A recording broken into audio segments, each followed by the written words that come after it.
Hi, my name is Jesse Wenthy. I'm the head of film programs here at TIFF Bell Lightbox. More importantly, today I'm the programmer of Toga, the reinvention of American comedy, which this screening is a part of.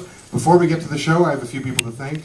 I'd like to thank TIFF's lead sponsor, Bell, our major sponsors, RBC, Visa, L'Oreal Paris, and Audi, and our major public supporters, the Government of Canada, the Government of Ontario, and the City of Toronto. And I'd also like to thank our media partners, the Toronto Star and the Comedy Network.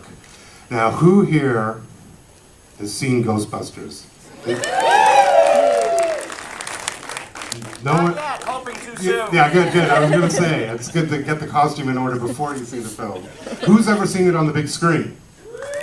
All right. Who's never seen it on the big screen? You're in for a treat, folks. So without further ado, please welcome director Ivan Reitman.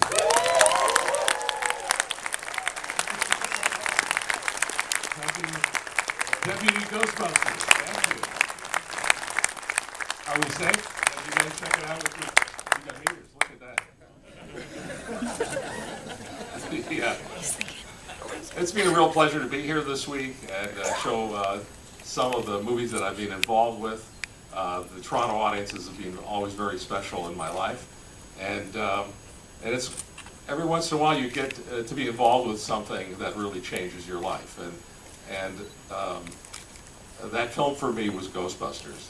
You know, it came from the extraordinary imagination of Dan Aykroyd, one of our locals. I was hoping he might be here, Dr. Stantz. I was hoping that he would come and join me today because he's up in Kitchener, but his wife is having her birthday today, so he felt that was more important.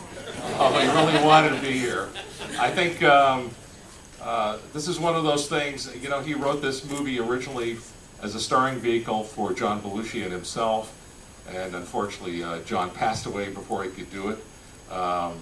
He came to me with this kind of extraordinary treatment that he wrote, and we decided to do it this way. We changed the story quite a bit, but finally this is really the result of his extraordinary imagination. It was one of those films that we thought was going to do fine, you know, we thought it would be great, but come the summer of 1984, it ended up to be the #1 movie every single weekend of the entire summer. And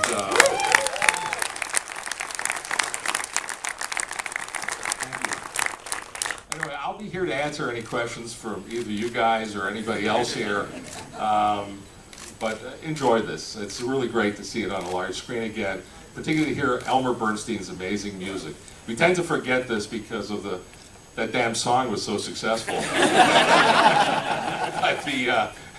But I actually think it's one of his wonderful scores. I think starting with Animal House, which is where I met him, thanks to John Landis. I think it was his first real comedy score, and this extraordinary musician and composer who was really famous for, you know, jazz scores and